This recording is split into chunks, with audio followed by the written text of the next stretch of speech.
ದೇಹಕ್ಕಂತೂ ಭಾರಿ ತಂಪು. ಇಲ್ಲಿ ನಾವು ಹಾಕಿರುವಂಥದ್ದು ಎಳ್ಳು, ಪೇರಳೆ ಕೊಡಿ, ಹಾಗೆಯೇ ಜೀರಿಗೆ, ತಂಪು ಬೀಜ, ಇಷ್ಟು ಕೂಡ ನಮ್ಮ ದೇಹಕ್ಕೆ ಭಾರಿ ತಂಪನ್ನು ಕೊಡುವಂತಹ ಇಂಗ್ರೀಡಿಯೆಂಟ್ಗಳು. ಅದರಿಂದ ಮಾಡಿದ ಜ್ಯೂಸ್, ಹೆಲ್ದಿ ಜ್ಯೂಸ್ ಇದು.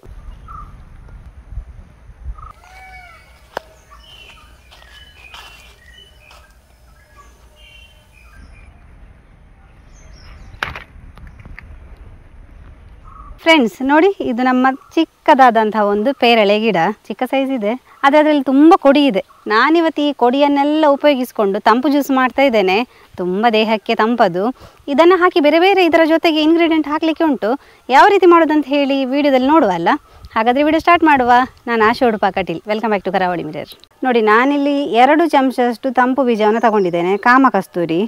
ಇದಕ್ಕೆ ಒಂದು 4 ರಿಂದ 5 ಸ್ಪೂನ್ ಆಗುವಷ್ಟು ನೀರನ್ನು ಸೇರಿಸುವ. ಒಂದು 5 ರಿಂದ 10 ನಿಮಿಷ ಹಾಗೆ ಬಿಡುವ, ಒಳ್ಳೆ ನನಿತದೆ ಇವಾಗ. 2 ರಿಂದ 3 ಸ್ಪೂನ್ ಆಗುವಷ್ಟು ಬಿಳಿ ಎಳ್ಳನ್ನು ತಗೋತೇನೆ. ನಮ್ಮ ಇವತ್ತಿನ ತಂಪು ಜ್ಯೂಸಿಗೆ ಇದೆಲ್ಲ ಹಾಕಿದರೆ ಒಳ್ಳೆಯದಾಗ್ತದೆ. ನಾವಿಲ್ಲಿ ಹಾಕುವಂತಹ ಎಲ್ಲ ಇಂಗ್ರೀಡಿಯೆಂಟ್ ಕೂಡ ತಂಪು ಜೀವಕ್ಕೆ. ಇದನ್ನು ಕೂಡ ಒಂದು 5 ರಿಂದ 10 ನಿಮಿಷ ಹಾಗೆ ನೆನೆಸಿಡುವ. ನಾನು ನೆನೆಯಲಿಕ್ಕೆ ಬೇಕಾಗಿ ಸ್ವಲ್ಪ ನೀರನ್ನು ಹಾಕ್ಕೊಳ್ತೇನೆ. ಇದನ್ನು ತೊಳ್ಕೊಂಡು ಬೇಕಾದರೂ ನೆನೆಸ್ಬೋದು, ಅಥವಾ ನೆನೆಸಿದಾಗ ಅದರಲ್ಲಿದ್ದ ಧೂಳೆಲ್ಲ ಹೋಗ್ತದೆ. ಆ ನೀರನ್ನು ಚೆಲ್ಲಿ ನಂತರ ನಾವು ಯೂಸ್ ಮಾಡ್ಕೋಬೋದು. ನೋಡಿ, ಇಷ್ಟು ನೀರಾದರೂ ಬೇಕಾಗ್ತದೆ. ಇಷ್ಟನ್ನು ಹಾಕಿ ನಾನು ಒಂದು 5 ರಿಂದ 10 ನಿಮಿಷಗಳ ಕಾಲ ಹಾಗೆ ಬಿಡ್ತೇನೆ. ಚೆನ್ನಾಗಿ ಎಳ್ಳು ನೀರಲ್ಲಿ ನೆಂದರೆ ನಮಗೆ ಅರಿಲಿಕ್ಕೆ ಸುಲಭ ಆಗ್ತದೆ. ನೋಡಿ, 10 ನಿಮಿಷ ಬಿಟ್ಟಾದ ನಂತರ ನಮ್ಮ ಬಿಳಿ ಎಳ್ಳು ಚೆನ್ನಾಗಿ ನೆಂದಿದೆ ನೋಡಿ. ಇನ್ನು ಇದನ್ನು ಮಿಕ್ಸಿಗೆ ಹಾಕ್ಕೊಳ್ಳುವ. ನೀರೆಲ್ಲ ತೆಗೆದು ಮಿಕ್ಸಿಗೆ ಹಾಕ್ಕೊಳ್ಳುವ. ನಮಗೆ ನೀರು ತುಂಬ ಇದ್ದರೆ ಮಿಕ್ಸಿಯಲ್ಲಿ ನಾವು ಕಡೆಯಬೇಕಾದ್ರೆ ಫುಲ್ಲು ಸಣ್ಣ ಆಗೋದಿಲ್ಲ. ಹಾಗಾಗಿ ಫುಲ್ಲು ನೀರು ತೆಗೆದು ನಾವು ಮಿಕ್ಸಿಗೆ ಹಾಕ್ಕೊಳ್ಳೋದು. 3/4 ಸ್ಪೂನ್ ಆಗುವಷ್ಟು ಜೀರಿಗೆ. ಜೀರಿಗೆ ನಮ್ಮ ದೇಹಕ್ಕೆ ತುಂಬ ತಂಪು. ನೋಡಿ, ಇನ್ನು ಅದಕ್ಕೆ ನಾವು ತೆಗೆದಿಟ್ಟಂತಹ ಪೇರಳೆ ಕೊಡಿ, ಅದನ್ನು ಹಾಗೆ ಹಾಕುವ. ನಿಮಗೆ ಪೇರಳಿದ್ದು ಚಿಗುರು ಸಿಕ್ಕಿದರೆ ಭಾರಿ ಒಳ್ಳೆಯದಾಗ್ತದೆ. ಆದರೆ ತುಂಬ ಬಲಿತಿದ್ರೆ ಅದು ಸ್ವಲ್ಪ ಒಗ್ಗರು ಟೈಪ್ ಬಿಡ್ತದೆ. ಹಾಗಾಗಿ ಸ್ವಲ್ಪ ಚಿಗುರು ಇದ್ದರೆ ಒಳ್ಳೆಯದು. ನಾನೊಂದು 4 ರಿಂದ 5 ಚಿಗುರನ್ನು ಹಾಕ್ಕೊಂಡೆ.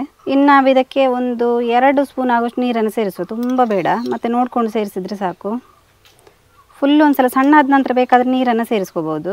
ನುಣ್ಣಗೆ ರುಬ್ಬುವ. ಇಷ್ಟು ಸಣ್ಣಗೆ ಪೇಸ್ಟ್ ಥರ ರುಬ್ಕೋಬೇಕು.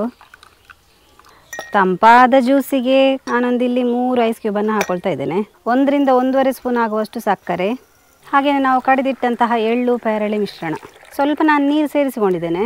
ಇನ್ನು ನಾವು ಇದರ ಮೇಲ್ಗಡೆಗೆ ತಂಪು ಬೀಜವನ್ನು ಕೂಡ ಹಾಕ್ಕೊಳ್ಳುವ. 1 ರಿಂದ 1.5 ಸ್ಪೂನ್ ಆಗುವಷ್ಟು ತಂಪು ಬೀಜವನ್ನು ಹಾಕೋಬಹುದು. ಅಲ್ಲಿಗೆ ನಮ್ಮ ತಂಪಾದ ತಂಪು ಜ್ಯೂಸ್ ರೆಡಿಯಾಗಿದೆ ನೋಡಿ. ದೇಹಕ್ಕಂತೂ ಭಾರಿ ತಂಪು. ಇಲ್ಲಿ ನಾವು ಹಾಕಿರುವಂಥದ್ದು ಎಳ್ಳು, ಪೇರಳೆ ಕೊಡಿ, ಹಾಗೆಯೇ ಜೀರಿಗೆ, ತಂಪು ಬೀಜ, ಇಷ್ಟು ಕೂಡ ನಮ್ಮ ದೇಹಕ್ಕೆ ಭಾರಿ ತಂಪನ್ನು ಕೊಡುವಂತಹ ಇಂಗ್ರೀಡಿಯೆಂಟ್ಗಳು. ಅದರಿಂದ ಮಾಡಿದ ಜ್ಯೂಸ್, ಹೆಲ್ದಿ ಜ್ಯೂಸ್ ಇದು. ತಂಪಾದ ಜ್ಯೂಸು ಭಾರಿ ಒಳ್ಳೆಯದಾಗ್ತದೆ. ನಾನಿಲ್ಲಿ ಹಾಕಿರುವಂಥದ್ದು ಕಾಮ ಕಸ್ತೂರಿ, ಹಾಗೆಯೇ ಈ ಜೀರಿಗೆ, ಪೇರಳೆ ಕೊಡಿ, ಅದೇ ರೀತಿ ಎಳ್ಳು, ಈ 4 ಐಟಮ್ ಕೂಡ ಭಾರಿ ತಂಪು ಜೀವಕ್ಕೆ. ನಮ್ಮ ಈ ಹೆಣ್ಣು ಮಕ್ಕಳಿಗೆ ಗರ್ಭಕೋಶದ ಸಮಸ್ಯೆ ಏನಾದರೂ ಇದ್ದರೆ, ಹಾಗೆಯೇ ಈ ಪೀರಿಯಡ್ ಏರುಪೇರಾದಾಗ ಎಲ್ಲ ಈ ಥರ ಒಂದು ಜ್ಯೂಸ್ ಮಾಡಿ ಕುಡಿದರೆ ಭಾರಿ ಒಳ್ಳೆಯದಾಗ್ತದೆ. ಅದೇ ರೀತಿ ನಮ್ಮ ಇದು ಜೀರಿಗೆ ಎಲ್ಲ ಹಾಕಿರ್ತೇವೆ ನೋಡಿ, ಬೆನ್ನು ನೋವಿಗೆ ಕೂಡ ಒಳ್ಳೆಯದು. ನಾವು ಈ ಬಿಸಿಲಿಂದ ಮನೆಗೆ ಬರಬೇಕಾದ್ರೆ ಏನು ಬಿಸಿ ಬಿಸಿಯಾದ ಕಾಫಿ ಟೀ ಕುಡಿಲಿಕ್ಕೆ ಬೇಡ ಇವಾಗ. ಹಾಗಿರಬೇಕಾದ್ರೆ ಈ ಥರ ಒಂದು ತಂಪಾದ ಜ್ಯೂಸನ್ನು ಕುಡಿದರೆ ದೇಹಕ್ಕೂ ತಂಪು, ಮನಸ್ಸಿಗೂ ಒಂಥರ ಹಿತ ಅನ್ನಿಸ್ತದೆ. ಪೇರಳೆ ಕೊಡಿ ಹಾಕೋದ್ರಿಂದ ತುಂಬಾ ಹೆಲ್ತ್ ಬೆನಿಫಿಟ್ ಇದೆ. ನಮ್ಮ ಬಾಯಲ್ಲಿ ತುಂಬ ಹೀಟ್ ಆದಾಗ ಹುಣ್ಣಾಗ್ತದೆ ನೋಡಿ, ಆ ಬಾಯಿ ಹುಣ್ಣಿಗೆ ಕೂಡ ಪೇರಳೆ ಕೊಡಿಯನ್ನು ಹಾಗೆ ಜಗಿದು ತಿಂದರೆ ಈ ಬಾಯಿ ಹುಣ್ಣೆಲ್ಲ ಬೇಗ ಹೋಗ್ತದೆ. ಅಷ್ಟು ಒಂದು ಪವರ್ಫುಲ್ಲಾದ ಇದು ರೆಮಿಡಿ ಅಂದರೆ ಈ ಪೇರಳೆ ಕೊಡಿ. ಅದನ್ನು ಕೂಡ ನಾನಿಲ್ಲಿ ಜ್ಯೂಸಿಗೆ ಹಾಕಿದ್ದೇನೆ. ಹಾಗಾಗಿ ಇಲ್ಲಿ ಹಾಕಿದಂಥ ಎಲ್ಲ ಇಂಗ್ರೀಡಿಯೆಂಟ್ ಕೂಡ ನಮ್ಮ ದೇಹಕ್ಕೆ ತಂಪು, ಹಾಗೆಯೇ ಹೆಲ್ದಿ ಜ್ಯೂಸ್ ಅಂತ ಹೇಳ್ಬೋದು. ಈ ಜ್ಯೂಸನ್ನು ಭಾರಿ ಒಂದು ಒಳ್ಳೆಯದಾಗ್ತದೆ. ನೀವು ಕೂಡ ಈ ಜ್ಯೂಸ್ ಇಷ್ಟ ಆದರೆ ಮನೆಯಲ್ಲಿ ತಪ್ಪದೇ ಟ್ರೈ ಮಾಡಿ. ಹಾಗೆಯೇ ನಿಮ್ಮ ಫ್ರೆಂಡ್ಸಿಗೆ, ರಿಲೇಟಿವ್ಸ್ಗೆಲ್ಲ ಹೆಚ್ಚು ಶೇರ್ ಮಾಡಿ.